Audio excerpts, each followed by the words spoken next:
from the trauma, which were dominated part of our discussion yesterday, I want to take you into the area of art, because art is an escape and consolation, and the beauty of art always gives you the strength in life when you need it. I will be talking about the metaphor of embodiment and connections between verbal language and architecture, basically. Verbal language is a primary meta-language of commentary on other semiotic systems, and for this reason it has been called a universal medium. And Algirdas Greimas called it macro semiotics, by means of which we describe, among other things, artifacts of visual arts and architecture. So there is no escape from language, even when we deal with the fine arts and spatial art like architecture. We always describe it and talk about it in language, and that's why our discussion is semiotic. My approach to architecture is semiotic in the sense of treating its works as texts of culture. However, Paul Crowther, a British philosopher whom I will be invoking at several places here in my presentation, Paul Crowther points out that contrary to picturing and sculpture, which are always about something, architecture is non-thematical. It has no topic. So the idea of reading architecture as a text must differ from reading, figural forms of visual art. From another vantage point, a building like a sculpture or monument can function like a sign on its own. So this is the question of choosing between two perspectives, whether you look at the building as a text, discourse, some people say, or whether you treat it as just a single sign. This is not important for our consideration today, but just to mention that we have such a possibility. Now, the manner of talking or writing about architecture cannot be devoid of figurative presentation, since troping is such a deeply ingrained conceptual capacity that we cannot escape from it. So we talk about architecture using a poetic language, and this has been called poetics of architecture. Unsurprisingly, a dominant figure in such a talk about architecture and the visual arts is metaphor, very often combined with a simile, in which you have a variety of source domains that has been applied to describe the usual target domain. The usual target domain in such metaphors is either a building or architecture as a whole, or an architect. Now we'll focus only on one specific metaphor because we have no time to go at length with other metaphors. The metaphor, a building is a human body. Now, this metaphor has a long origin. It was made famous by the Roman architect Vitruvius already in the 1st century BC, but even at that time Vitruvius said that the idea is not his, it goes back to Greek antiquity. So you will see from my talk that many ideas we'll be discussing here, in fact, go back to ancient Greeks. And that's why many pictures will be from the Greek culture and architecture. Now, this metaphor of this corporeality of architecture is based on an analogy drawn between the proportions that link parts of the human body on the one hand and the structural proportions inherent in buildings. And this metaphor was visualized in the famous way by Leonardo da Vinci in 2 drawings called the Vitruvian Man. It was late 15th century, called Homo ad circulum and Homo ad quadratum, that is the human being inscribed into the circle and into the square, to show certain mathematical proportions of the human body that can later on be used as proportions of a building, for instance. So this picture of the Vitruvian Man focuses on 3 ideas: anthropomorphic, having the shape of a human being, anthropometric, that you can measure things by means of proportions taken from our body, and ultimately anthropocentric nature of architecture constructions. So this is this metaphorical format that is of interest to us. A building is a human body. Now we have several variations of this metaphor, in which we don't liken the whole building, but certain elements to a human body. As for instance, Vitruvius claimed that a column has a human frame, and he discussed in particular two orders, the Ionian order, in which, according to him, the column refers to a charming and decorated female figure. But in the Corinthian one, we have again a woman, and the feminine slenderness is in focus. So this then is a reflection of a metaphorical mapping that we can present as a regular, conceptual metaphor. A column is a female body, which points to the fact that the Greek way of looking at the art was very oriented towards females, more than what happened in Roman art, which was masculine. However, the Corinthian order in certain temples, as you will see, shows rather a masculine format, close to the metaphorical mapping. A column is a powerful male body, and we'll see it in a moment. Paul Crowther has collected in his wonderful book about phenomenology of the arts a whole number of metaphors that have been used in description of architecture. And he gives an example of the Parthenon, that is the most famous classical construction on the Acropolis in Athens, which you can see here, only a part of it. Vitruvius did not focus much on the Doric order, the oldest one, but Paul Crowther says, if you look at the Doric colonnade of the Parthenon, it may symbolically impersonate the Athenian community that shields the image of the patron goddess inside. The patron goddess obviously was the goddess Athena. So it can be expressed as columns are citizens who are also protectors. Another instance of this Doric order, to me, very beautiful, older than the Parthenon itself, is the sanctuary of Aphaia in the island of Aegina.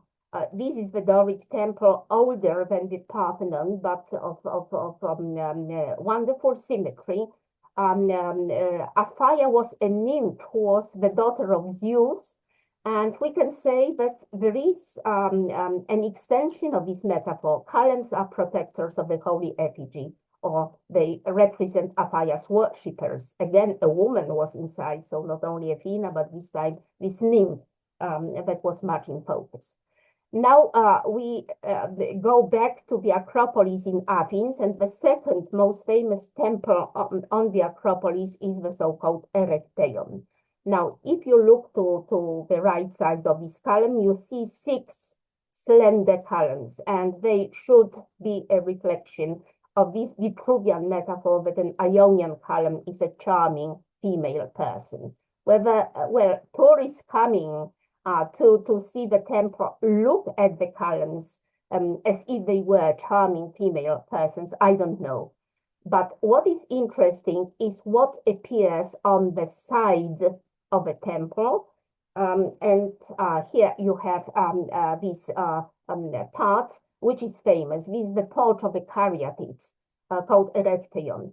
Now, in this architectonic structure, the metaphor of embodiment has taken its full shape because columns are female figures. They are the caryatids of the Korai. Now, why? We can speculate. Maybe behind it we have another metaphor that females are always strong supporters in life on different occasions, in many circumstances. That's why they are there. Now, this broader case of a metaphor of embodiment can become easily inverted into a purely literal representation. Female figures are columns. But what the majority of tourists do not know is that those ladies, the chori, had also a certain connection with a funerary monument, because the tombs of early kings and heroes were existed below this place. So there is this additional background where a meaning that can be added, that these ladies are also connected with death and maybe with some kind of immortality. Mind you that they are not static, but walking ceremoniously. When you look at the legs, one leg is in front. At the bottom of the Acropolis, we have a very imposing structure, Hadrian's Library, which comes from the time of the Roman conquest of Greece. The Roman conquest was not long, but the Romans built additional constructions in Athens, and here you have a library.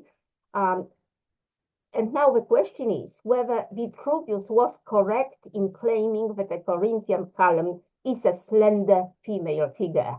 That's why when you look at me standing here, you see that the imposing format of this construction makes us wonder whether the similarity to a female body is at stake. Rather, to me, the columns seem to refer to powerful male figures, very much in the spirit of the imperial Roman art, which was, as I told you, very masculine in its, say, program.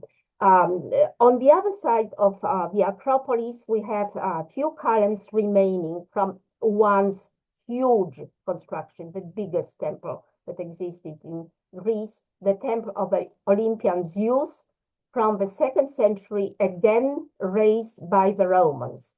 So contrary to Vitruvius, we can claim that here columns are really powerful, majestic male figures, and such was the intention of the person who had the temple constructed, Emperor Hadrian, who had his own statue put beside the statue of Zeus in the temple cellar. So in fact, the temple was meant as an impersonation of the emperor and his power.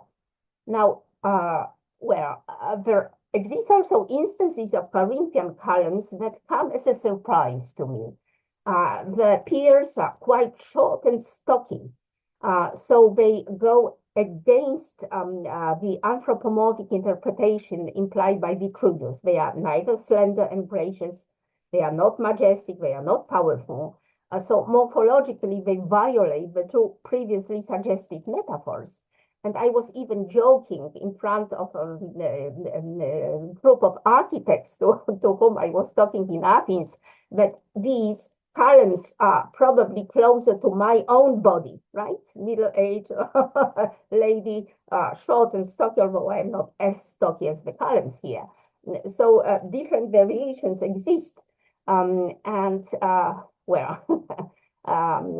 Let's move to Rome, and now we have a triumphal arch of Constantine, built by the emperor, the 4th century, famous construction. And Paul Crowther says, if you look at the arch, it bears a resemblance to a warrior striding over a defeated enemy, striding over the enemy. The enemy has to pass through the archway. So he suggests the metaphorical formula, a triumphal arch is a victor. So you have the idea of subjugating the defeated people, expression of pride, expression of lust for power, expression of ambition, and so on, so on. What has happened to this metaphor nowadays when you stay in front of the arch of Constantine? This is something that I call the erosion of metaphor. It has lost its reading as that of a victor, because now tourists replace the victims of war that once used to cross the arch. Though even now the tourists are unable to walk through the archway, the thing that you should do with the arch, because it's fenced off and protected against destruction. But the triumphal arch is a construction that has made an international career. So probably all of you know this, well, neoclassical construction in Paris, Arc de Triomphe de l'Étoile. But it was raised to honor those who fought in France and lost their lives during first the French Revolution and mainly later in the Napoleonic Wars. If you go inside the arch, you will find there in its vault the tomb of the unknown soldier from World War I. So we have an imposition of an additional funerary interpretation. The arch is a sign of victory, but victory in death. That was not present in the original Constantine's arch. That was victor in life, but here you have victor in death. So the patriotic metaphor is suggested. The arch is a French soldier who died in glory for his country. As I told you, the triumphal arches are everywhere around the world. So now we go to New Delhi, and there we have the construction called the India Gate, designed by renowned English architect Edwin Lutyens. This is inspired by the Arch of Constantine, but more by the Parisian Arch, because it is the monument in honor of 70,000 Indian soldiers who lost their lives in World War I, fighting for the British Army. And they fought in several places in Europe, in Asia, and so on, also in Afghan wars. So if you come closer and see the inscriptions on the gate, they tell you, to the dead of the Indian armies who fell honored, or in sacred memory of those who fell in India. So this construction is half ceremonial and half funerary. And the metaphor here is the arch is a brave Indian soldier who fought in the British Army and fell down in glory, did not survive. Well, now something that is completely different, maybe ambience. This is a sculpture. Mind you that a triumphal arch is something which is in between a building and a monument, right? Not clearly a building, closer to a monument. That's why I wanted to show you, well, sculpture. Because a monument is close to sculpture. Now, this is famous pop art construction called Clothespin, a very trivial name, right? Clothespin by Klaus Oldenburg, put in Philadelphia. Now, to me, when you look at it as one unit, a sculpture may ironically refer to a human shape and can be taken to be parody of monumental constructions like triumphal arches, right? So here, because we have several tropes in visual art, not only metaphor, metaphor has been replaced by irony as one of leading master tropes. So this one of possible interpretations, to me, it was such an interpretation that came to me when I first saw the sculpture. But this Philadelphia landmark was either admired or joked about by art enthusiasts, because some people say, no, you have to look at it differently. It consists of two parts, and when you look at it, it is as if you had two lovers embracing each other and entwined. And now we have the metaphor of love. So you see, it all depends on the perspective. And the author made it ambiguous on purpose so that, you know, some people could joke about it, some could admire it, and so on and so on. Back to Athens for a moment, because apart from having full columns, we in very many buildings we have pilasters or columns in partial relief. And Paul Crowther says, in Renaissance, such pilasters stood for the embedment of human beings within a cosmic order. So a pilaster was a human being as a part of the universe. And they show something that we can call a disciplined acceptance of command. Whether we agree with this metaphor is a different thing, but this was one of suggestions about the function of pilasters. Now, with the Rock and Rococo buildings, another famous metaphor appeared, that is that if you look at the facade of a church, in fact, it resembles the human face. A church facade is the face, the building's entrance is the mouth.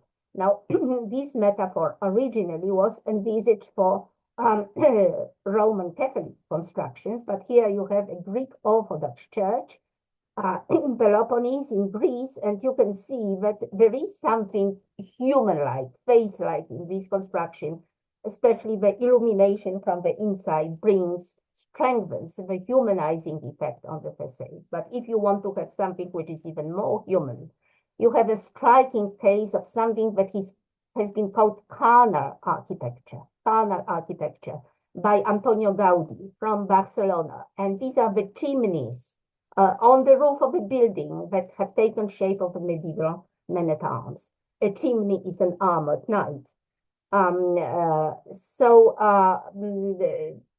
We can say that a building is as if a living creature. It has its body, eyes, nose, ears, mouth, veins, entrails. The body that is born gets sick and dies. And mind you that if you desert a building or if it is destroyed in war, this is what happens to you. You get sick and dies.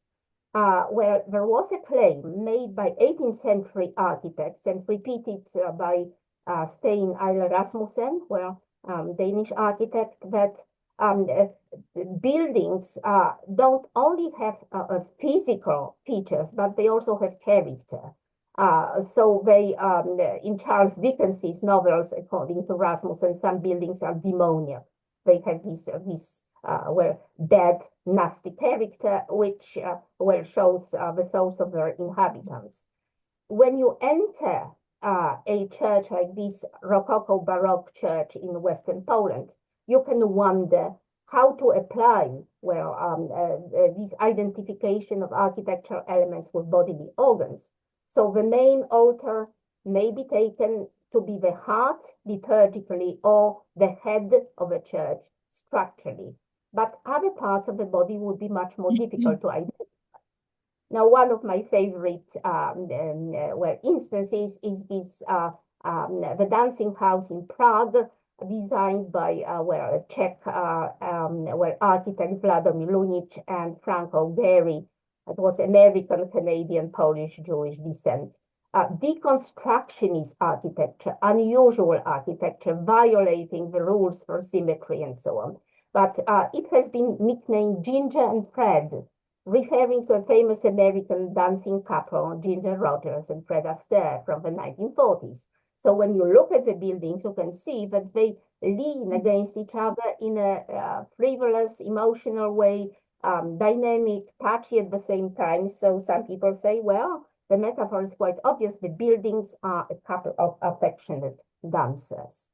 Now, we have other metaphors about architecture. For instance, the body of architecture was applied by Paul Crowther to show that architecture is close in its physicality to the human body. After all, you can look at the house as the skin of a human body. So you see, that's another related metaphor. We also have a reverse corporeal metaphor, that the human body is a building, noticeable in the expression, the human frame. So you have a number of metaphors underlain by the common concept of embodiment that can overlap or somehow cooperate or create tension when they appear together. This treatise, Architectural Body, that appeared in the year 2002, offered by Japanese guy Arakawa and his American wife, architect and poet Madeline Jeans, proposes a residential building called Bioscleve, where the body is no longer individual, but rather communal, the body of all people who inhabit this place.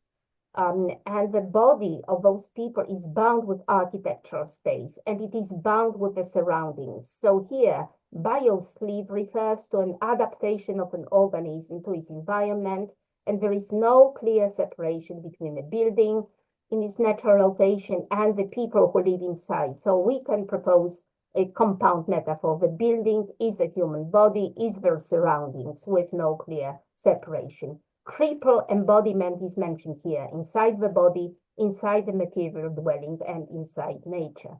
And now we are moving to the end. When you look at something completely different, the stupa or choten in Tibetan, the Buddhist tradition of a sacred building has several symbolic readings, but on one of those readings, the stupa is Buddha's body. So when you look at this building, it impersonates Buddha's body. It can be physical body or spiritual body. But because we have also a number of symbolic interpretations that impose on this metaphor also the reading in terms of the 5 elements, earth, water, fire, air, and ether, we can say that the metaphor of embodiment, which is heightened by the all-seeing eyes of Buddha looking at us, and the cosmological symbolism overlap, as metaphors are prone to do. Well, why do we have such anthropomorphic and personifying metaphors? They are ubiquitous in human language. And mind you, already in the year 1886, Heinrich Wölfflin, a famous Swiss art historian, claimed that our bodily organization is based on something that we apprehend physically. And this is a very, cognitive claim that was later elaborated by Maurice Merleau-Ponty in The Primacy of Perception, and we all know very well, popularizing cognitive poetics. The human penchant for personification may be something which is innate, and the neuroscientific research, and I am quoting here Joseph Ledoux, points out that maybe anthropomorphism may be an innate feature of the human brain.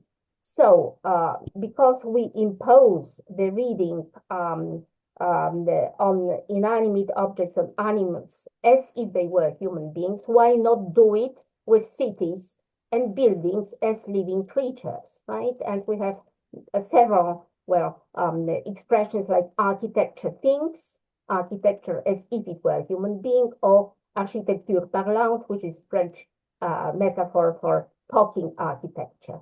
So we have here the poetics of architecture, which is part of a transmedial semiotics, because metaphor typically associated with verbal language exists also, as you can see, as a visual metaphor, as a spatial metaphor, as a visual spatial metaphor, also as a musical trope, with personification as a possibly universal mechanism of perception and expression.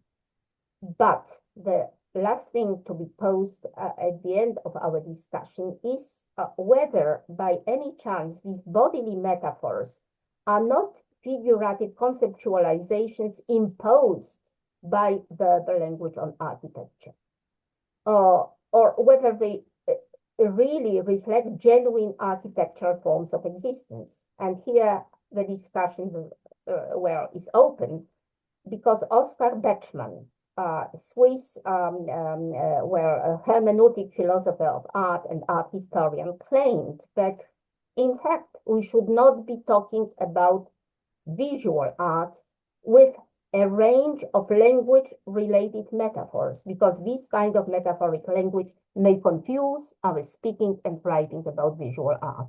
I do not personally agree with Bachmann, but we have to take into consideration what he says. And we always have to be aware of the fact that the metaphors of architectural embodiment are subjective. It is not everybody has to see in a column a female being or a male construction, because some people may say, why not see trees, right, as supporting, some kind of architectonic element. Or very many tourists coming to look at the temples have no association with anything at all, I think, purely architectonic. But and this is important, on the other hand, if various architects in their conceptualizations did not turn to metaphors drawn from the poetic and rhetorical potential of verbal language, would they be able to call to life imaginative architectural forms? So Jean-Jacques Le Cercle and François Strahl respond to this with a rhetorical question. What if the architect is at the same time and indissolubly a philosopher, and also, why not, an artist and a linguist? So I think, and this is my last claim to be made here, that all architects think about architecture in the verbal medium. And although much of the imagination is spatial and visual, the conceptualization by means of a continuous recourse to language and troping is unavoidable, and that's why the presence of all those tropes. Thank you so much, and sorry because I've been too long, I think. Thank you. Thank you very much, Elżbieta. It was just an almost ideal timing. Almost ideal. Almost, Still almost, ways for perfection, but still it was almost ideal. Thanks a lot. There are people who would like to ask questions. I also have a couple of them, but please, yes. Gabriela, what about your question? You're welcome.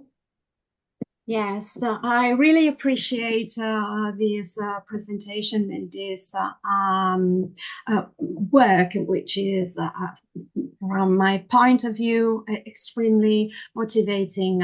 I'm really keen on architecture, and I wrote a thesis about Palladianism in England. But it happened 20 years ago. And during my research, I found something related to what you presented this morning. I don't know if you have ever read a book, a novel, written by Patrick White, an Australian writer, who focused on the contrast between Palladianism as an architectural style and Gothic style. And the main contrast was based on rational and spiritual side. I would like to know from you, that you are an expert, what you think about that, if it's possible. Yes, I think it's, and thank you for this. Well, I don't know the book, but thank you for pointing this out to me. There's a lot about, well, to be said about, these two forces, the rational and the spiritual, and how they coexist, or how they fight against each other, and that would be something connected with the false dynamics that we mentioned yesterday in the lecture by I think Martin Hilpert, right? That different forces are present in all areas of life. So in architecture as well, and I think it would be something that could be investigated and would need a lot of research to be done. But wonderful idea, right? And thank you. Thank you. Thank you. Thank you very much, Professor Bondarenko. You're welcome, please. Dear Elżbieta, thank you very much. Incredible presentation. It's very close to the area of my interest, though it is not focused on architecture, it's focused on memes. But there are lots of things that resonate with this coordination of the visual and the philosophical that lies in the underground, at the background of each image. My question is, have you ever traced down the cultural background in this philosophy of architecture?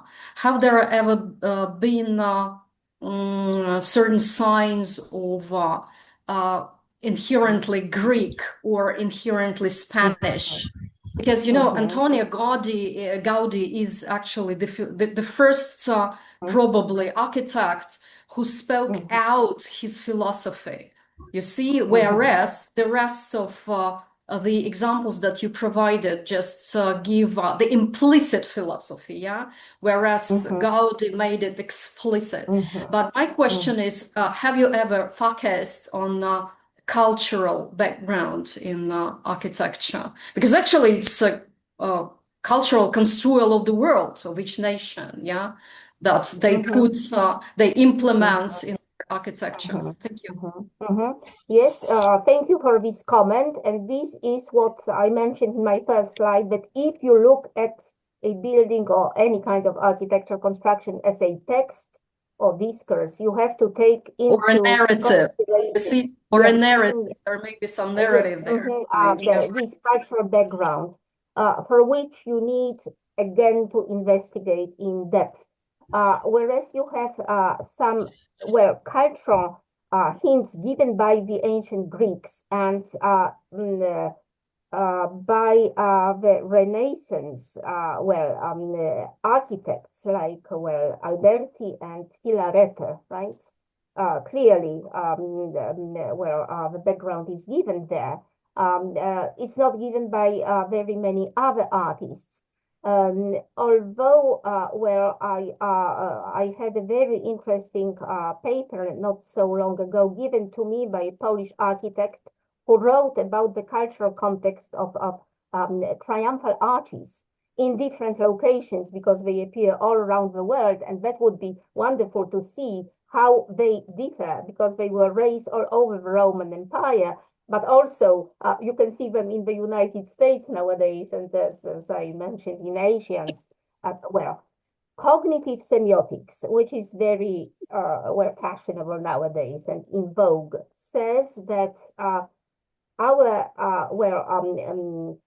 research should be always supported by some kind of empirical background. So they propose that we carry on some kind of questionnaires. That is, ideally, I should stand in front of a temple in the Parthenon and ask the people who come as observers what they feel and how they receive architecture. So many things are connected here.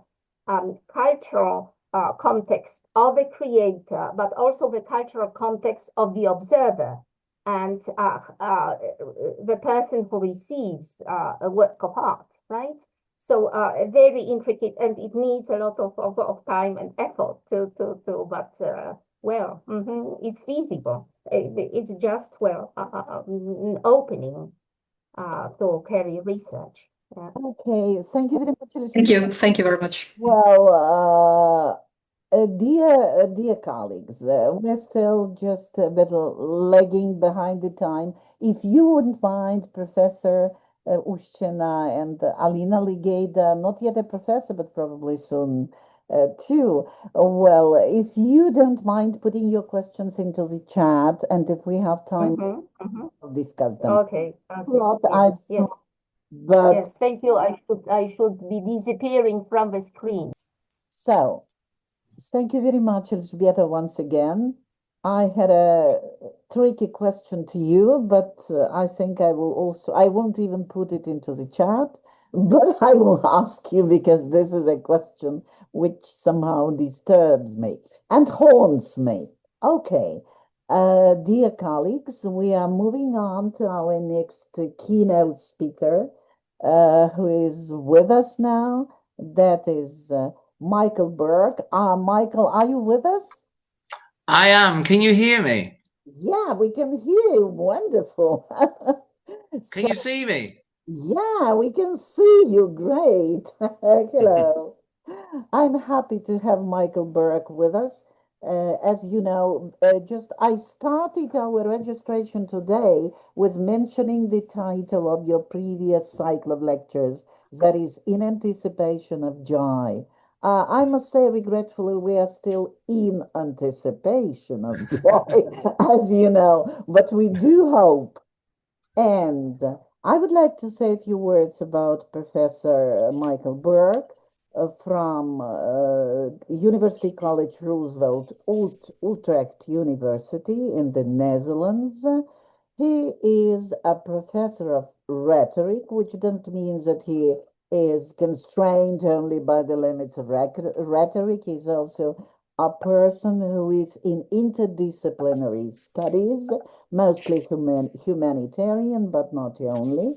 And he has been a full professor since long ago, and he was also a wonderful administrator, the dean of Utrecht University, and a wonderful president of International Association of Poetics and Linguistics, and the author of a number of books, just to mention some of them.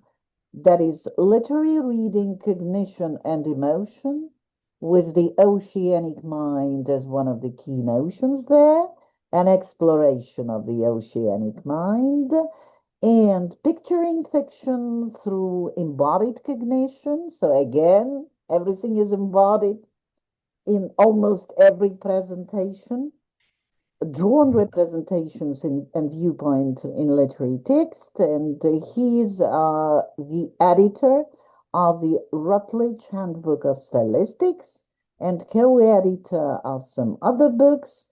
And I think there are other books coming soon, not to forget about the pedagogical implications of stylistics, which gave rise to the so-called pedagogical stylistics as a separate area of stylistics and rhetoric. So I'm happy to give the floor to Michael Burke, a great friend of us, and we are in anticipation of joy because we know that you are going to tell us about something very, very interesting. You're welcome. You can share your screen. Okay. Thank you very much, Olga, for that wonderful introduction. I'm going to try and share my screen now. Yeah, you're welcome.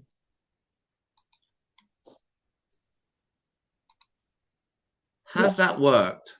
Yeah, it does. So you can make okay screen if you want to. Super. Thank you very much. Just to add to what Olga was saying, I actually had a book come out yesterday, an edited book with Joanna Gabbings called Style as Motivated Choice. It's with John Benjamin's press. But back to the talk. It's an honor to be a keynote speaker at this conference. And my thanks go out to the educational organizations in Ukraine that made this event possible, and especially to the Faculty of Linguistics at the Igor Sikorsky Kyiv Polytechnic Institute, and of course the Ukrainian Association of Cognitive Linguistics and Poetics. My special thanks, though, go out to Professor Olga Vorobyova for inviting me to deliver this keynote talk. Thank you, Olga. And also to Dr. Tatiana Lunyova, who's been guiding me and assisting me in preparing for this particular lecture. As you can see, the title of my talk is Rhetorical Memoria in the Context of Neuro-Cognitive Memory Studies, Crossing Disciplinary Boundaries. Now, rhetoric is a core humanities subject. For hundreds of years, it made up the backbone of learning and skills acquisition in the Western scholastic world, together with its two sisters, grammar and logic. Memory is a key concept in rhetorical theory and practice, and it's the fourth of the five canons, and it allows orators to speak persuasively, unhindered by notes and props. You can see the five canons on the screen: invention, arrangement, style, memory, and delivery. You know, Michael, do you move your slides? Because they don't move. It's not moving? Oh. No. Oh, that's strange. They're moving for me, but not for you. Let me, can you see slide number 2? No, the slide number 1 yet. Okay, hang on. Let me end the slideshow, and let me try again, okay? I will try to share again. It's strange, it's moving for me, but not for you. Well, things happen, you know. As Willie when Pia says shit happens. I'm sorry. Can you see this now? Now, just the first slide. If I go like that, can you see the second one? Yeah, we do. Okay. It appears that it works. Yeah. It doesn't work if it's full screen, but it works if it's like this. Is that okay? Yeah. That's okay now. Okay. Let's do it this way. It's not ideal, but at least you can see it. So this is my second slide. And there you can see the 5 canons of rhetoric. So in this talk, I'm going to begin by reflecting briefly on my own rhetorical teaching practice. Then I'm going to describe a 2,000-year-old method of rhetorical memorization taken from a book called the Rhetorical ad Herennium that I use in my first-year rhetoric course. Here I'm going to focus on 2 concepts, backgrounds and images, and then I'll try to consider these 2 concepts in the light of contemporary research on the cognitive neuroscience of memory. This is where I'm going to be interdisciplinary or crossing disciplinary boundaries. In particular, I'm going to bring the ancient method of rhetorical memoria in a conversation with the modern theories of constructive memory and simulation theory. Now, some of you may have come across simulation in cognitive linguistics in things like force dynamics and schema theory and stuff like that. And in doing so, I'm going to show how we might cross these disciplinary boundaries and so enrich both disciplines and also for both teaching, didactic purposes and for research purposes. Let's move to our third slide. Can you see that third slide? Yeah, everything is okay. I will see this first. Very good. Okay, thank you. So I'm going to begin by taking you back to my first-year rhetoric classroom, where I have those terrified students, terrified future orators, as they wait to contemplate how on earth are they going to be able to deliver a persuasive speech for 10 minutes without any notes. Now, when I teach rhetorical memoria in my freshman course, I do my best to follow the advice that's laid out in the book Rhetorical ad Herennium, about which I'm going to say more in a moment. Towards the end of the course, it's a 15-week course, I ask the students to deliver a 10-minute speech by heart without notes. That speech needs to have 3 different arguments that will all support the main standpoint. Now, students are allowed to carry small flashcards in their pockets, some with key bullet points of concepts, which they can take out and use if they lose their train of thought. But in principle, the entire speech should be delivered without visual aids. So, how do the students prepare for this feat of memorization and delivery, and how can they possibly succeed? Well, I don't get them to learn the text verbatim, as you would, for example, an actor. Rather, I start off my rhetorical memoria class by having them recall a real, a familiar location or background. This can be the layout of their current family home or even a childhood home. It could be the layout of a student dorm at the university or one of the buildings that they often frequent for classes. And here I'm starting to focus on the so-called memory palace, the method of loci from the Rhetorical ad Herennium. Here's an example of that memory palace on the slide.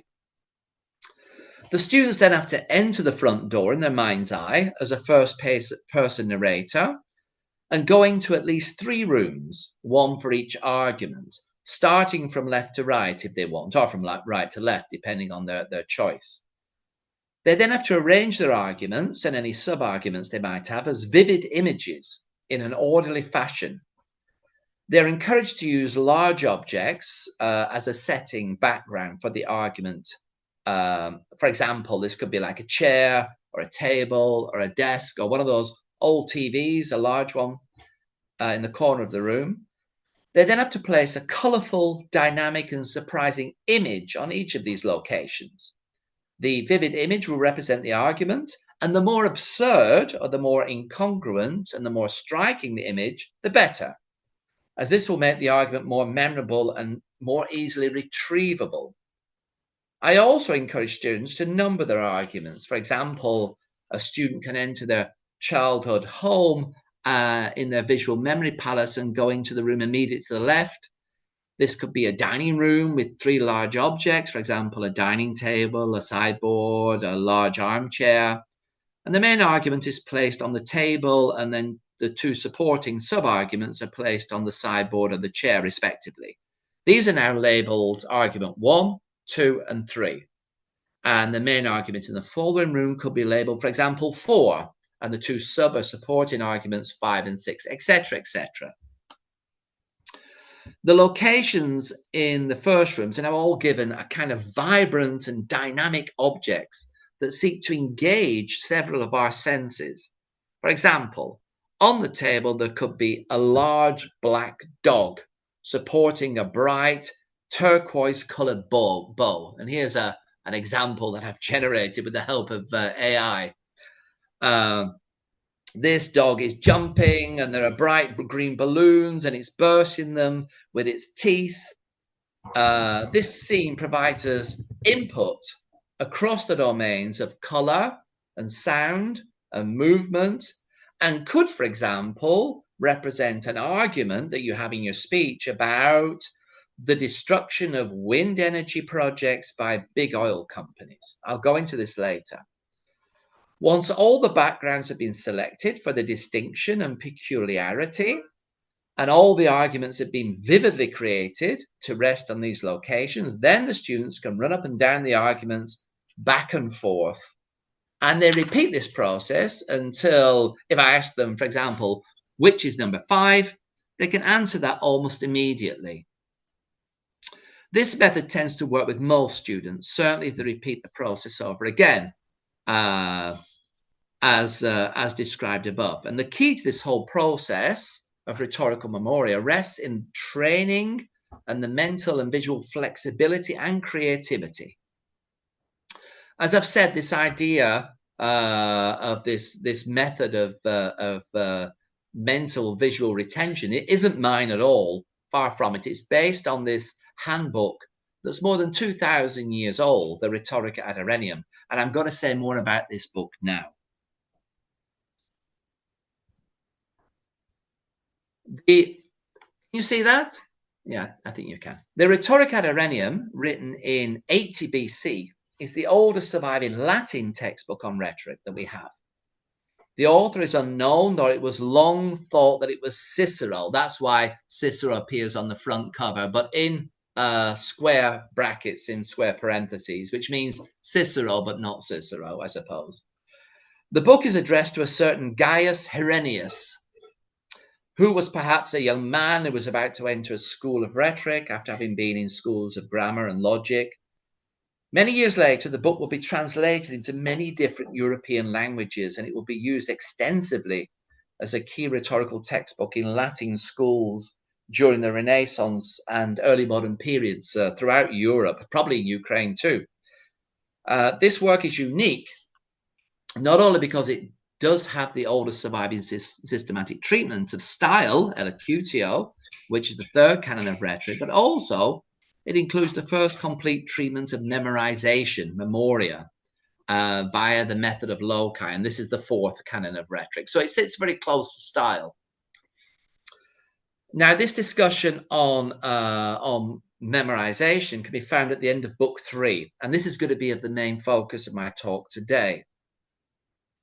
At its essence, this section provides a set of memory instructions for budding public speakers.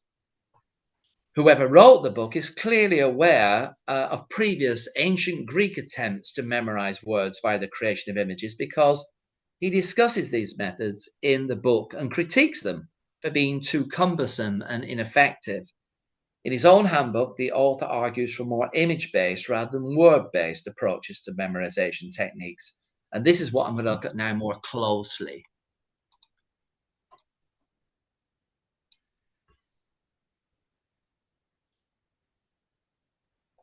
The author starts by saying that there are 2 types of memory, a natural type and an artificial type. Now, the first kind of everyday memory, as we know it, that's the natural. And the author actually devotes very few lines to this. His main interest is what he calls artificial memory. Artificial memory, he claims, is the kind of memory, and I quote, it's strengthened by a kind of training and a system of discipline. He adds that memory requires training and discipline in order to reinforce and develop its natural capacities. The author also notes that artificial memory, i.e. rhetorical memoria, is principally concerned with the two related methods of backgrounds and images. By backgrounds, he means simple, small-scale and completed locations, such as a house, or an intercommunal space, or a recess, or an arch, etc., etc. That reminds me of the plenary lecture we just had about columns. It fits quite nicely there at the Parthenon. And by images, he means a figure or mark or characteristic of the object that we wish to remember. He gives a number of examples in the book that include things like a horse or a lion or an eagle, and he invites his young reader, Gaius Herennius, to place them in a definitive background. He adds that if we want to memorize a large number of items, then we need to memorize a large number of backgrounds, and that these items should be in recognizable series so that we can start at any point to go backwards or forwards. These backgrounds, he says, must be marked with every fifth one, and they should be recognizable, and I quote, so that they may cling lastingly in our memory. They should also be devoid of people, and this is another quote, because people confuse and weaken the impress of the images, while solitude keeps their outlines sharp.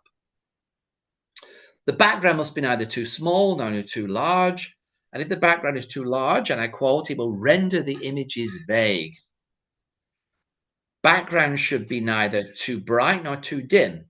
The author also suggests having about 30 feet, I guess that's about 10 meters, between the backgrounds. And he writes, for like the external eye, so the inner eye of thought is less powerful when you have moved the object of sight too near or too far away. With regard to the second concern of artificial memory, namely images, the author of the Herennium says, and I quote, that by properly arranging the patterns of the background and carefully imprinting the images, we shall easily succeed in calling back to mind what we wish. He notes further how ordinary images in the real world easily slip from memory, but a striking image does not. And he compares that the daily rising of the sun to, for example, a solar eclipse. The first one is instantly forgettable because it happens every day, but the second one is arguably unforgettable as it occurs very seldomly. And when it does, it's quite noteworthy. He advises that we must imitate natural vision when we employ mental imagery in rhetorical mnemonic acts and use striking manifestations. He writes that we must therefore set up images of a kind that can adhere longest in memory, and we will do so if we establish likeness as striking as possible. He also advises to make these manifestations active, so not static, and either use beautiful or ugly, make them ugly, or dress them up in crowns and multicolored cloaks, or disfigure them by having them smeared with oil or with soil or with red paint. He adds that one can also assign comedic effects to them. If you make them funny, they'll be more memorable. All these effects will make the likeness, i.e. the image of the object, more distinct to us so that we will ensure that we can remember them more easily.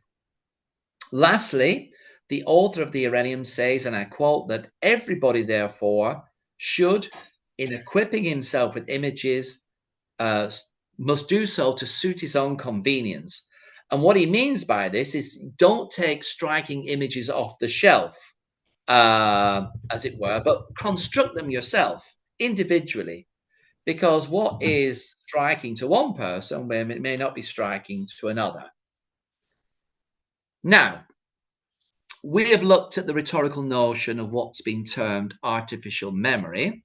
We're now going to consider that within the context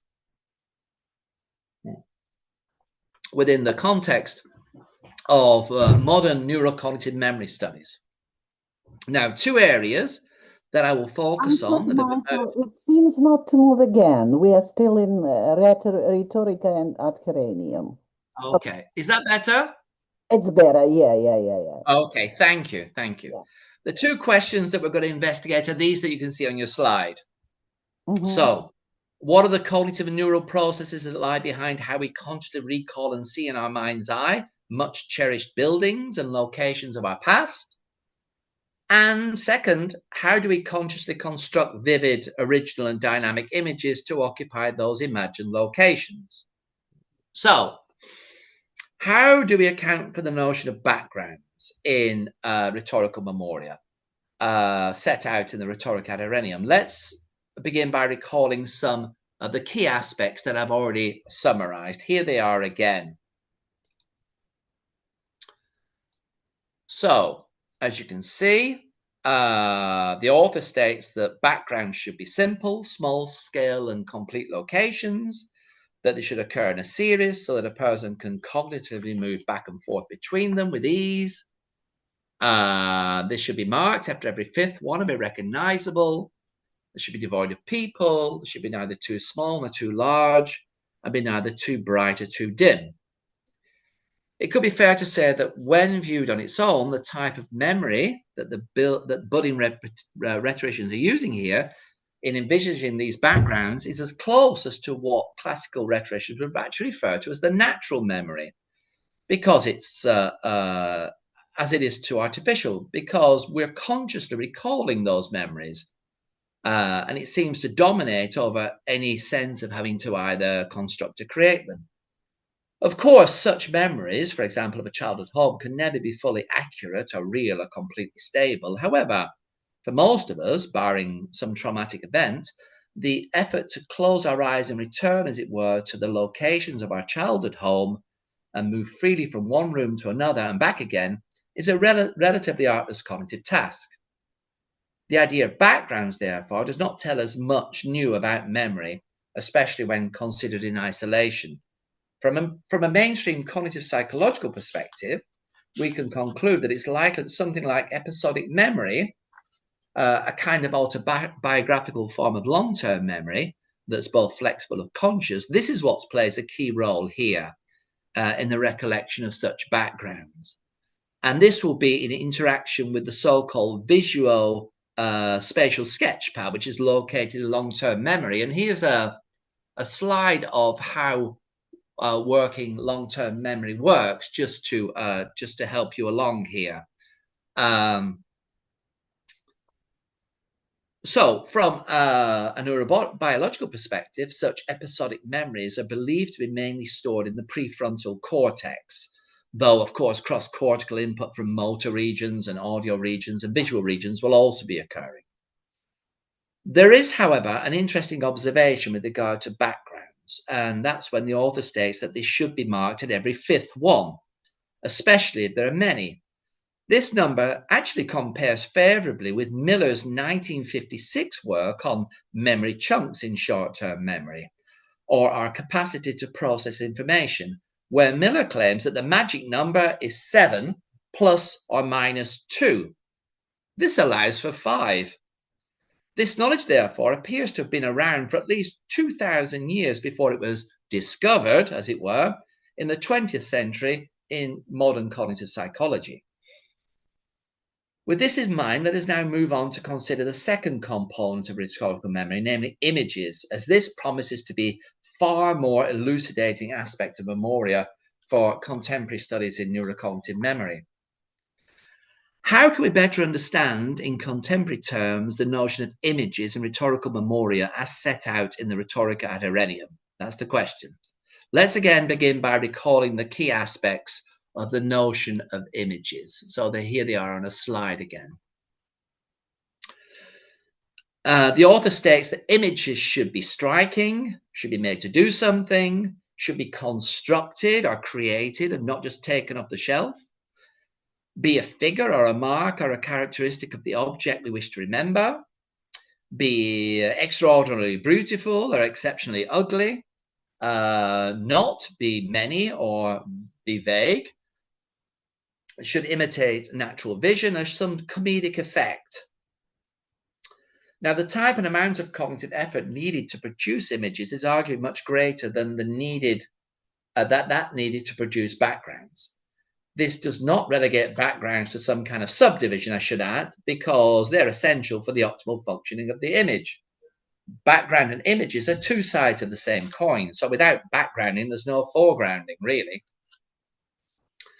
In order to create an enduring image that will be placed in a designated background, an orator must start from scratch and build that image, as we've seen, drawing on both structural and intuitive creativity.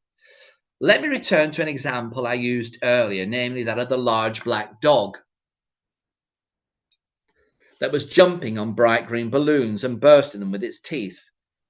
This, I said, represented an argument pertaining to the destruction of wind energy projects by big oil companies. So what did I do here in constructing and creating this image?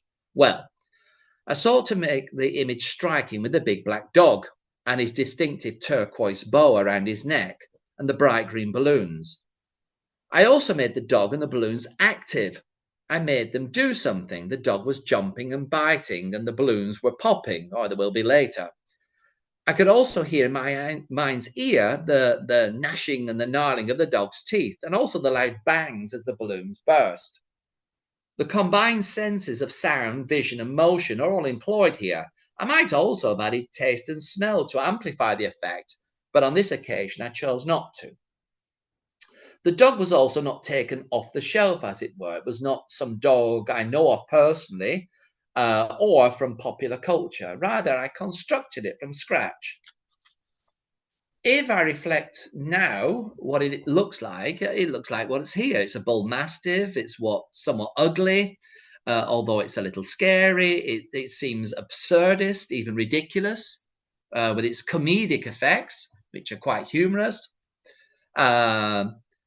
This was arguably achieved by its purposely placed incongruent, huge turquoise-colored bow. And I did this instead of having like a black studded collar, which drawing from popular culture might be something you'd expect on a very fierce canine like this.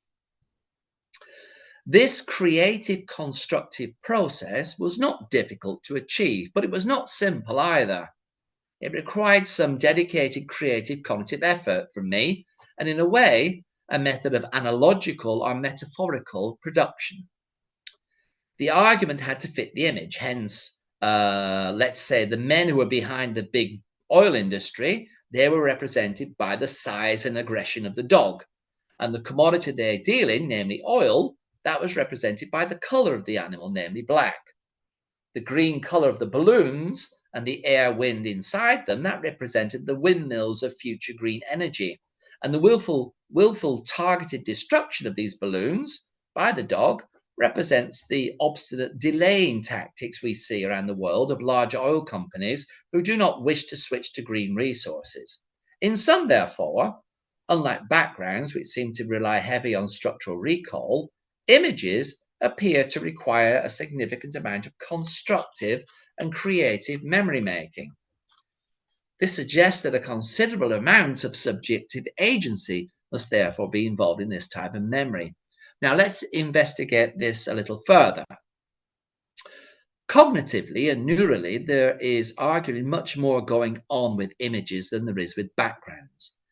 As with backgrounds, the so-called visual spatial sketchpad locating in working memory will be involved. However, the extent to which episodic memory involved is uncertain, as the construction of images is not a matter of autobiographical recall, but a matter of constructive creation and event simulation.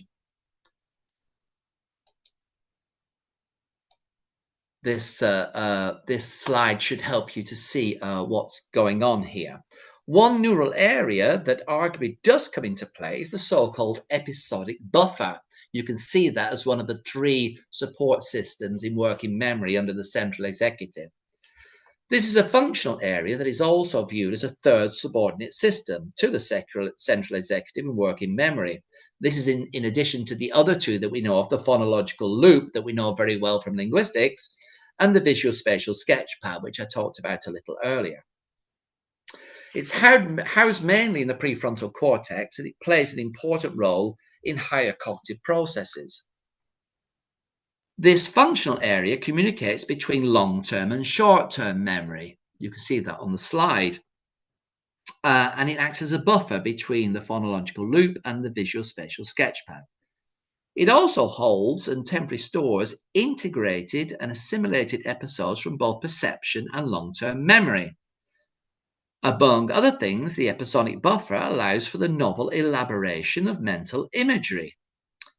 Now, Alan Baddeley, some of you may have heard of him, is a prominent cognitive psychologist.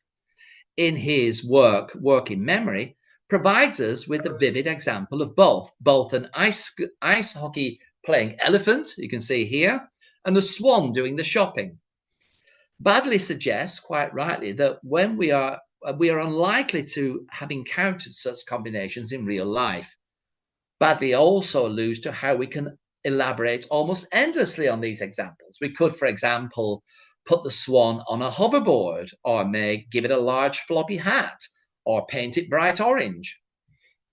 Semantic long-term memory will give us the base details: the swan, the shopping basket, the hoverboard, the hat, the paint. All of this will assist recall. However, when we combine them, something special occurs. We see a swan out getting the groceries. This is the ability to integrate and to assimilate episodes from perception and long-term memory.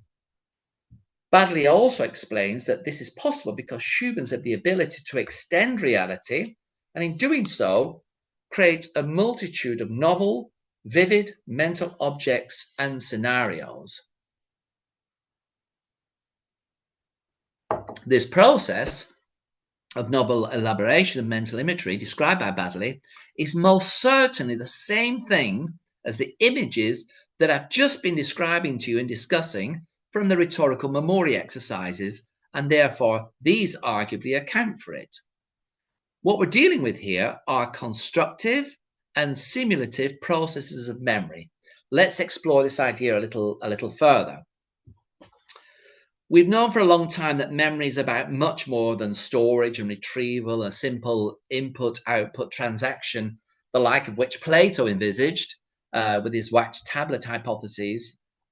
Even Frederick Bartlett's influential work on schemas and schema theory from the late 1920s is a good case in point to show just how far back such insights into memory as a constructive process go. Recent work on the simulation hypothesis for memory has made this far more explicit. The scholars Schachter and Addis, for example, in their work on the constructive episodic simulation hypotheses, you can see that slide here, explicitly relates to episodic memory to the imagination of future events. Moreover, in later work by Schachter, this time working on his own, it's been revealed that, and these points are on your slide, that episodic memory supports the construction of imagined future events, that in both remembering the past and imagining the future, we rely on many of the same cognitive processes, and that episodic memory can reflexively recover and combine stored information to produce highly original scenarios of imagined future events. Artificial memory, as we heard earlier in the citation from the Rhetorical Adornium, is a type of memory that is strengthened by systematic training and discipline. And from this, we see that rhetorical memory is not just a passive disposition. What can be suggested is that backgrounds, but especially images in rhetorical memoria, are not found or located or retrieved. Rather, they're constructed and organized and applied in an active fashion. This suggests further that the notion of agency in memory is not merely a recent phenomenon. It's one that has a tangible ancient precursor in the theory and practice of memoria from classical rhetoric and essentially from the humanities. If we now reflect and take stock, then what we see happening during rhetorical acts of memoria is an organization of the contents for later flexible use by integrating them into a new network of semantic contents. Hence, when a public speaker constructs backgrounds and images during acts of rhetorical memory, a process is started involving the dynamic retrieval and blending of stored information. This produces highly original scenarios of imagined upcoming events. One's not unlike my previous example of the black dog with its turquoise bow tie jumping and popping the bright green balloons.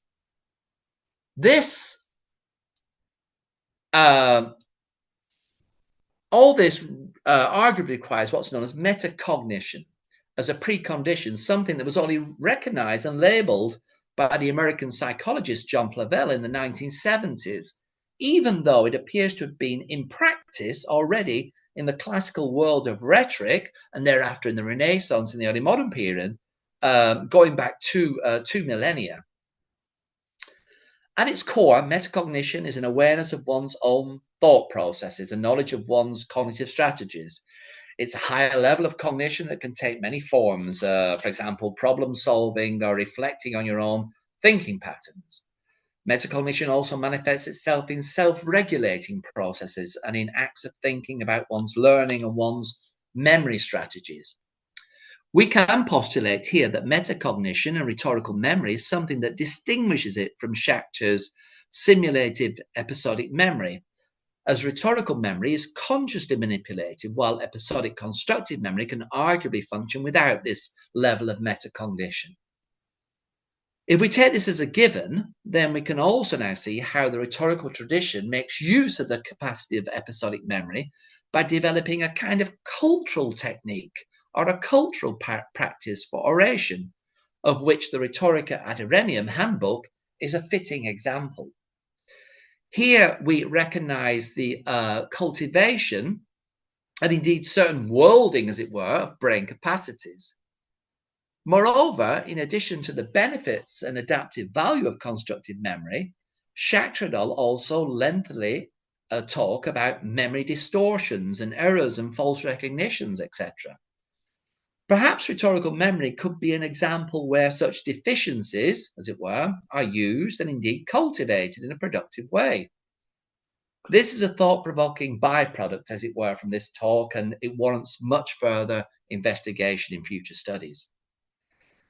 In light of all of the above, it's plausible to argue at a meta level that neuroscientific memory research could have made a significant leap forward decades earlier than it actually did, both in constructive memory and in simulation theory, had it taken more seriously these ideas from the classical world of rhetorical memory, and had it used them as cognitive scientific hypotheses, as it were, to be tested in more contemporary empirical psychological settings. Okay, I am going to now swiftly conclude. The preceding discussion has brought the old, i.e. ancient classical rhetoric, into a dialogue with the new, i.e. the science of neurocognitive memory studies. And more specifically, it's focused on the concepts of rhetorical memoria on the one hand and constructive memory and simulation theory on the other. The bringing together of these two perspectives on memory and the crossing of disciplinary boundaries, a theme of this conference, has shown us what steps might be taken in future research towards gaining a better understanding of how past and present humanities and science can mutually influence and act upon each other. It also shows us how modern concepts in embodied cognitive neuroscience can be anchored both in the texts and the daily crafts and practices of antiquity, and in a sense, humanities. I know for one that when I next teach the practical Memoria sessions to my students in my rhetoric class, I'll be seeking to introduce them to the theory and processes of this constructive episodic simulation hypothesis from psychology. Similarly, when I engage in cognitive poetic analysis for research purposes, as I do quite often, from a perspective of embodied cognition, I'm going to seek to draw in some of these precepts and practices from classical rhetoric, and especially from the domains of style, memory, and delivery. Perhaps unbeknown to myself, I may already be in possession via classical rhetoric for the knowledge that I'm actually seeking in the cognitive neurosciences. That would be ironic. What has become clear in the study that I conducted for this talk today is that a detailed consideration of rhetorical memoria in the context of neurocognitive memory and vice versa helps us in better understanding the processes that may lie behind how the human mind and brain interact with both language and with culture. This in itself is an interdisciplinary goal that I believe is well worth pursuing further. And if any of you are interested in reading more about this, I've actually published a chapter last year or the year before, but quite recently, on this talk today. And this chapter extends far more than what I've been able to do. It's in the book Worlding the Brain, Neurocentrism, Cognition, and the Challenge of the Arts and Humanities, edited by Besser and Lyson. Okay, that now ends my talk. Thank you for listening. Here are my references, and I will stop sharing. Or should I keep my screen up there to answer questions, or should I stop sharing?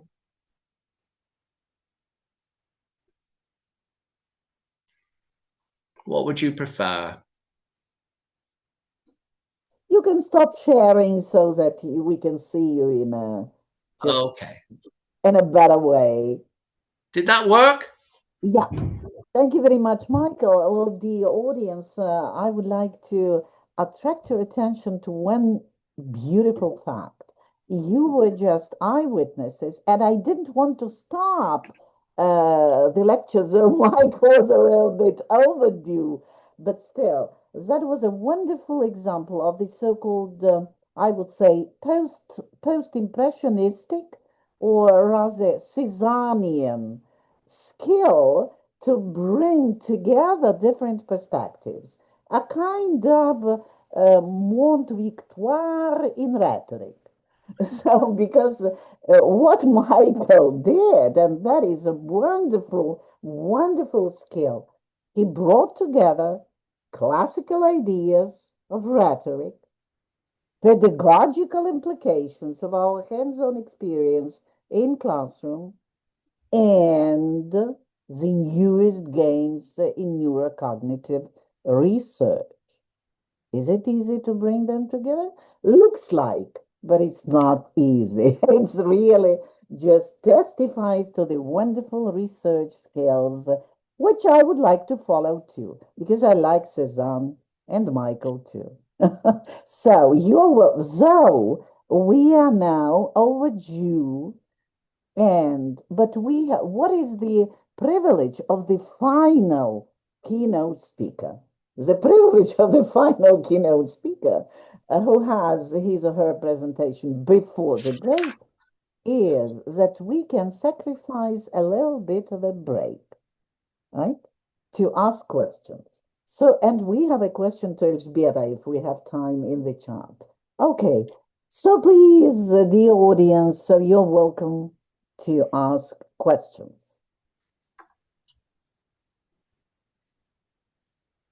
So, any questions? Evgenia Bondarenko, so Professor Bondarenko, you're welcome. Thank you very much, Michael. It was really interesting because actually we do not teach rhetorics in our universities, unfortunately. Our students cannot speak at all, you see, and this is a very good impact for food for thought, how we could initiate this subject in our academic curriculum. But my question is probably a little bit naive, I think. You spoke about visualizing things that help people remember things. Don't you think that cognitive types of students are different? There may be visuals, there may be audios, there may be kinesthetics, and etc. Don't you think that this imagery method may be applicable only to a section of students that are visualizers? You see, and sometimes they may be deviations they try to remember the image if they are not visualizers. And there may be the deviation when they retrieve things from their memory. There may happen some blending of different images and aberration, later aberration in their memorizing things. Thank you. It's a very good question. It really is. And I think the answer is yes. There is difference, of course, with regard to students. But I start off, and I didn't mention that, I start off in my class with an exercise when we get to this part of the rhetoric course, because first we spent a lot of time on Elocution's style and language and grammar, and then we move on to the fourth canon. I start with something called the 10 animals test. And I show a list of 10 animals, names, and I briefly show it to them, and then I take it away and I said, okay, who can remember the names of these 10 animals in the order? And what you see is some can't remember any. Those are some of the students you're talking about. And some will remember 3, possibly 4, but maybe not in the same order, or they might remember the first 3 or the last 3. So you're right, as a basic level, some students have more capabilities than other, but then I give them I tell them, I make a story. I say, and I include all these animals, and I make the story vivid. And I use a house. So for example, I'll just tell you how I started. I say, imagine I'm going into a house and I'm trying to push open the door, and the door won't open. And there's something behind it, and it's making a load of noise, and it's very smelly. So I push and push and push, and finally it opens, and it's a pig. And the pig runs out of the house, and I nearly fall over it. And then I go into the corridor and go down the long corridor to the kitchen, and I'm thirsty, so I open the fridge door, and there, sat on a big green bowl of salad, is a white rabbit, and it's looking at me. And then I hear this noise behind me, and under the kitchen sink, rattling in all the pots and pans, there's a large green duck. Anyhow, I think, I need to move out into the corridor, and there's a cow in the corridor, and it's very smelly, and I have to squeeze past it, and it's mooing like crazy. Anyhow, I continue this way, go through all the animals. The others are kind of a monkey and a sheep and a green praying mantis and a very loud elephant. And I make this story very vivid in visually, but auditorily and smelly and tasty.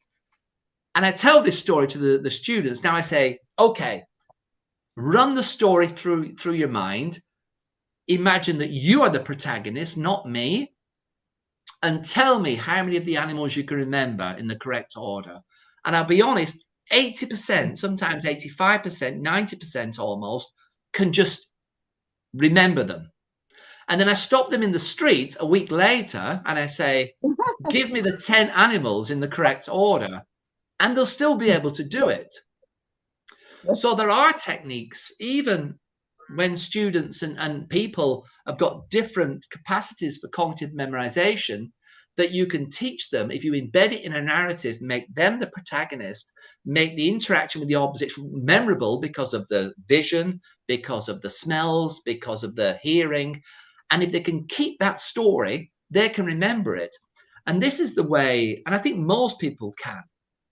This is the way, for example, sometimes you'll hear of people like cheating at poker. They can remember the cards.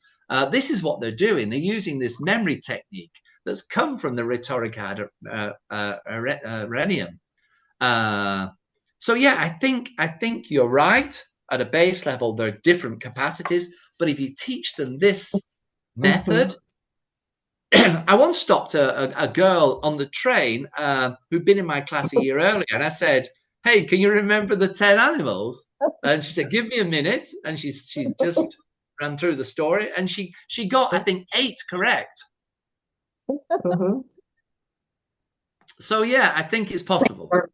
Yeah. Okay, thank you very much. So it's a big component of theater that you introduce, narrative and theater that you introduce to your teaching. Looks like that.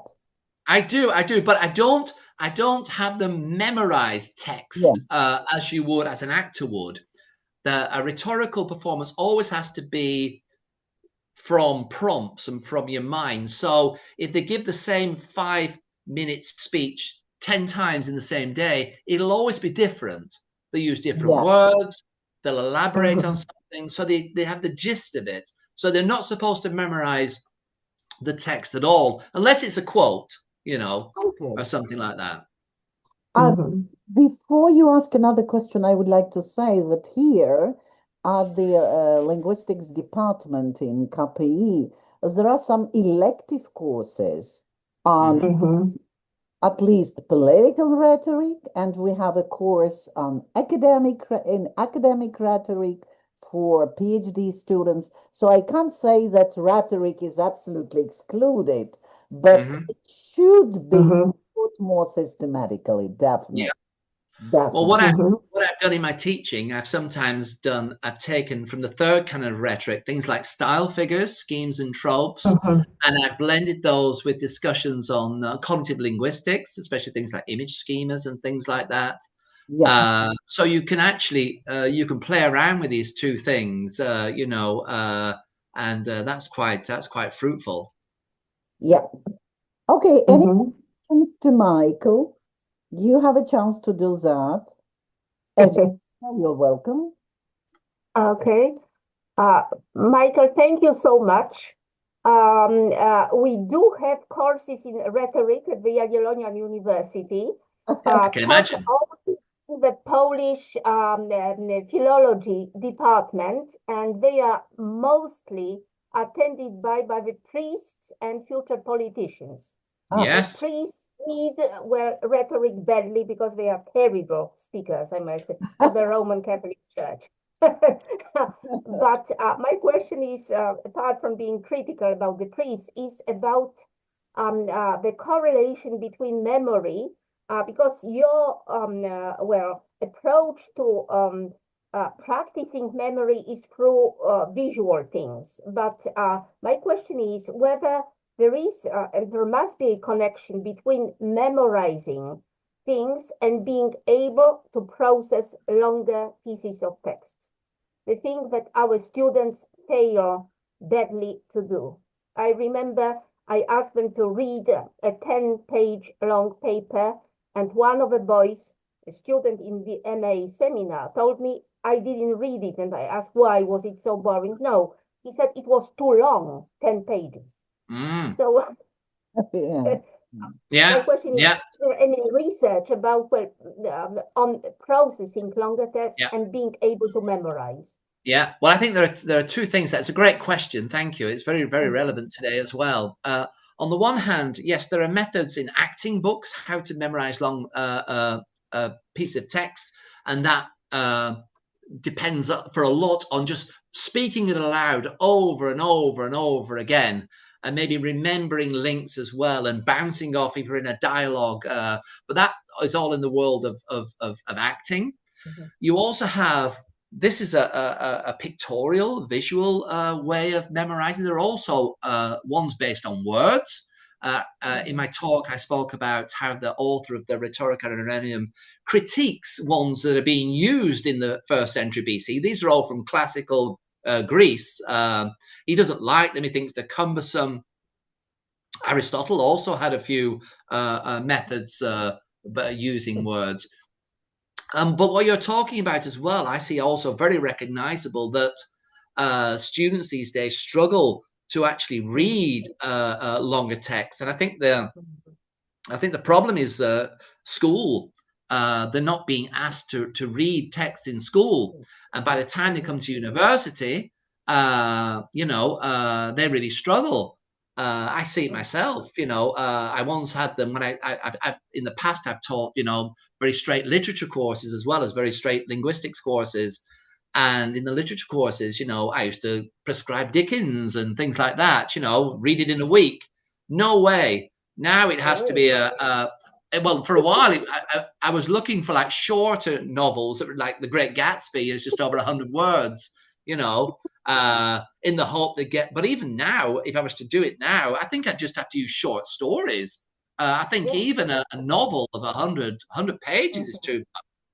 So I'd be looking for great short stories, and who knows, maybe in 10 years' time, even you'd be like flash fiction, 2 or 3 pages. And it's because there's a huge decline in reading at school in the Netherlands. It's drastic. It really is. It really is bad. Children are not reading, and they're not being prescribed reading. And children, there was a report recently. I don't know if you follow the PISA reports about numeracy and literacy throughout the world. The Netherlands is dropping like crazy in literacy. And kids are saying, 15-year-old kids are saying they don't read because it's a waste of time. So how do we address this? I mean, the advent of social media is not helping us at all, really. Although there are some projects on TikTok that try to get kids back into reading, but I think it has to start at a very early age. And I think being read to by your parents is crucial as well, to have a love of books. I mean, my kids are very much into videos and stuff like that, but when they were younger, they used to read like crazy, and they still do, they do both. So I think by the time they get to us, it's too late. Yeah, exactly. So Proust and, In Search of a Lost Time has no chance of being, processed and read nowadays. None whatsoever. Not whatsoever. And of course, students can read synopses, and of course we read. They need to learn to know that you read to be immersed, to take a long time. It's the immersion in a book and the worlds it creates, and that you're using your own visual imagery as well. I wrote about this in my book, The Oceanic Mind, Literary Reading, Cognition and Emotion.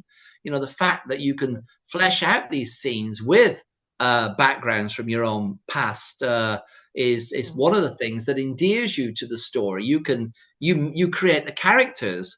If you go and watch a film where you've read the book beforehand, you'll say, no, that's not him, that's not her, they don't look like that, they don't live there. It's very, very powerful, the imagery you've created. And for some reason, young people aren't interested in this anymore. Many of them. So it's going to be a huge challenge for our colleagues in literature. I mean, for our linguistics colleagues, it's fine. They don't have to work with that. We can continue to prescribe articles or chapters in books. But for our literature colleagues, that's a huge challenge. A huge challenge, yeah. Thank you.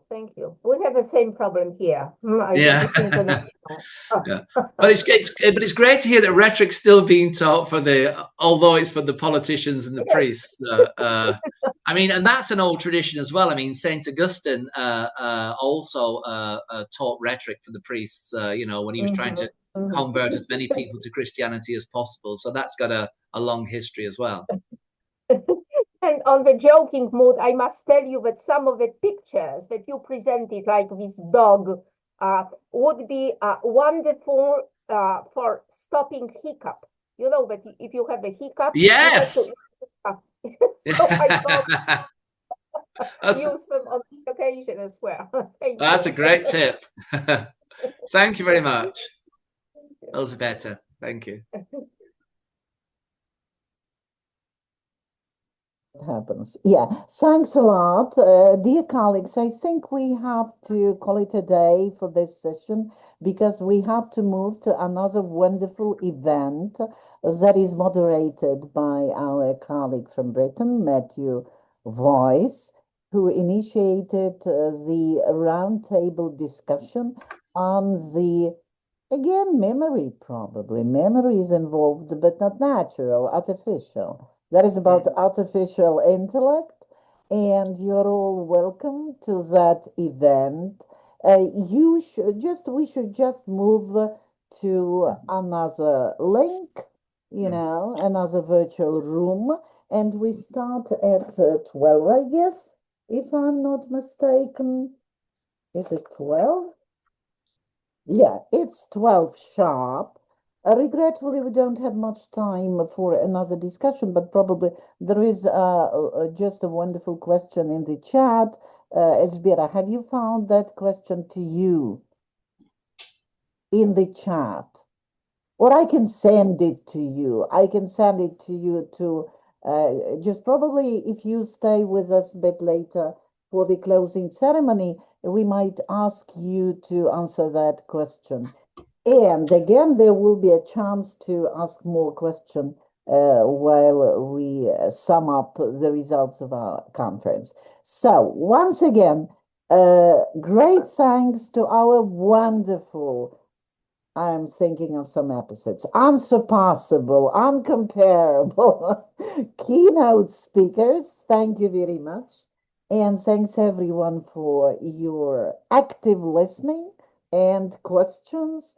And we are moving to the link which you would find in the program and are ready for the communication with artificial intellect. Okay? All right. Thank you. Thank you, Thank Olga. you. Thank you. Thank you very much. Thank you. In 15 minutes. See all of you there in 15 minutes. Okay. Okay. Olga, Thank as you. you know, Olga, I need to teach soon, so I won't be joining you. May I wish you lots and lots of luck with the rest of the conference. Thanks a lot, Michael. Thank you for joining us. Thank you. And, I've really enjoyed it. yeah, our regards to your students of different. Thank you. Okay. Thank you a lot. Thank you very much. Okay, Thank you very much. thanks a lot. Staying in. Thank you, everybody. Yeah. Excellent Bye now. presentation. Bye. Thank you.